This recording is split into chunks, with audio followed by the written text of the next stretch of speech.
Assalamualaikum warahmatullahi wabarakatuh. Bertemu lagi dengan saya di channel Loirin Abelia. Kali ini saya akan membahas materi tentang RAM komputer. Pasti kalian semua nggak asing dong dengan istilah RAM.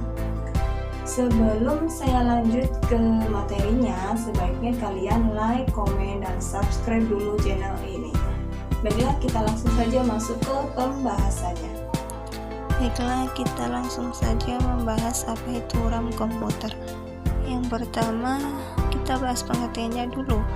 RAM merupakan singkatan dari Random Access Memory, yaitu RAM merupakan sebuah tipe penyimpanan komputer yang isinya dapat diakses dalam waktu yang tetap, tidak memperdulikan letak data tersebut dalam memori.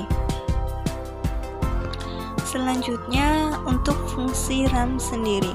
Fungsi utama RAM yaitu untuk mempercepat pemrosesan data pada perangkat. Tak heran jika semakin besar kapasitas RAM yang dipasang, maka semakin cepat juga perangkat tersebut bekerja. Berikut adalah sejarah RAM. Sejarah RAM yaitu pada tahun 1834 Charles Babbage memulai membangun pemikiran analytical engine, cikal bakal komputer. Perangkat ini hanya menggunakan memori baca dalam bentuk punch card. Selanjutnya pada tahun 1932 Gustav Tocqueville menciptakan memori sederhana di Australia.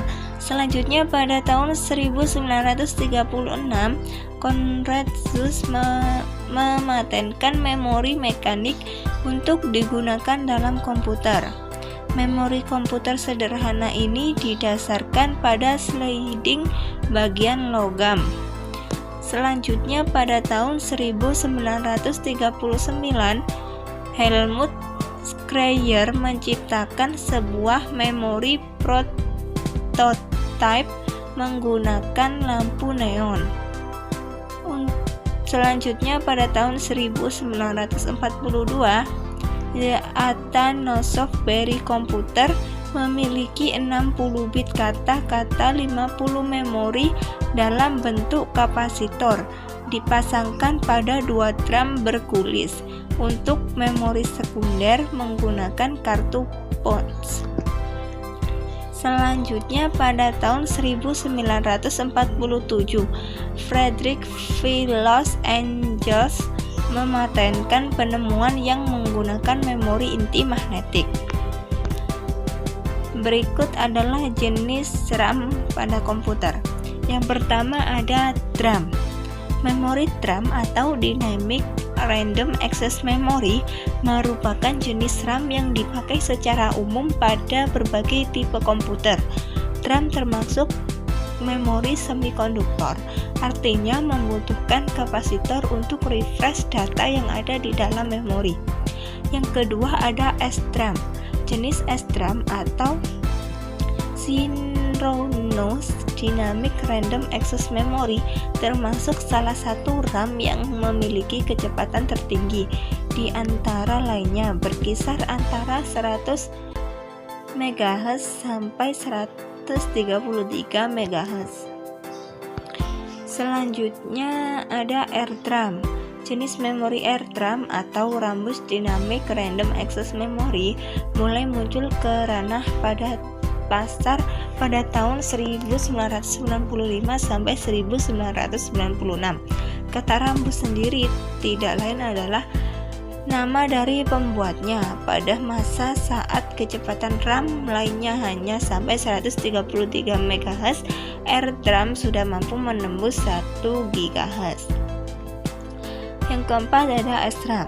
Jenis SRAM atau Static Random Access Memory diproduksi menggunakan semikonduktor serta tidak membutuhkan kapasitor dan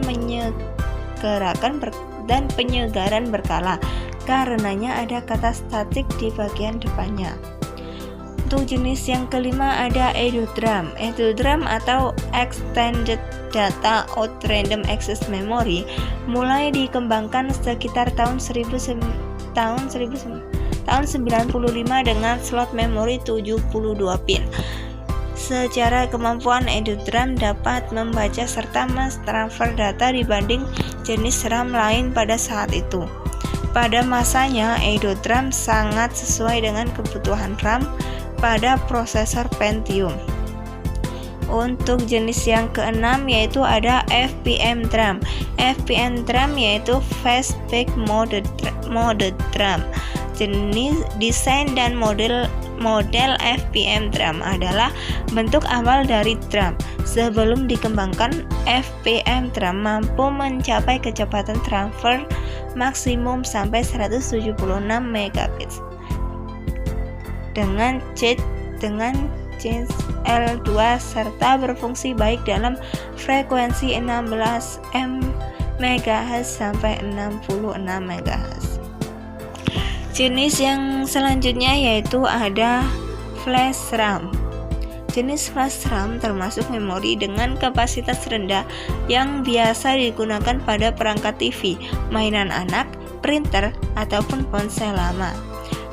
Flash RAM bisa dikatakan sebagai memori yang data di dalamnya dapat ditulis dan dihapus, tetapi data tersebut tidak akan hilang ketika tidak ada daya yang masuk dan akan menyimpan semua data setelah daya terputus.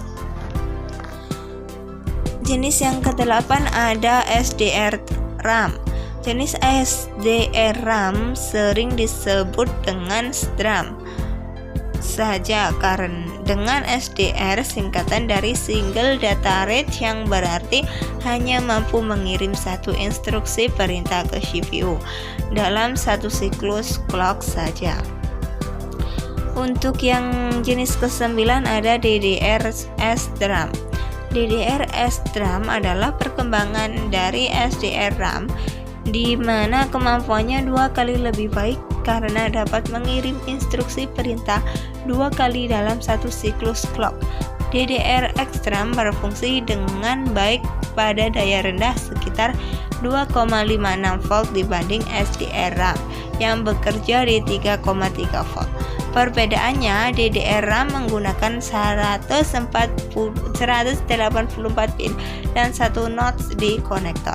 Yang ke-10 ada GDDR-SDRAM.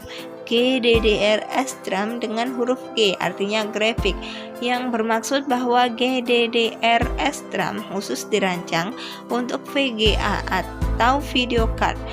GDDR mempunyai kemampuan yang lebih baik daripada DDR karena mampu request dan receive data pada satu siklus clock. Yang terakhir ada SODIMM. SODIMM ada Small Outline Dual Inline Memory Module, adalah jenis memori RAM yang banyak digunakan pada notebook. Fungsinya sama dengan DDR-RAM, hanya saja bentuknya lebih kecil dan ringkas, memang dikhususkan untuk perangkat portable seperti laptop. Baiklah, itu saja penjelasan tentang RAM. Semoga bermanfaat.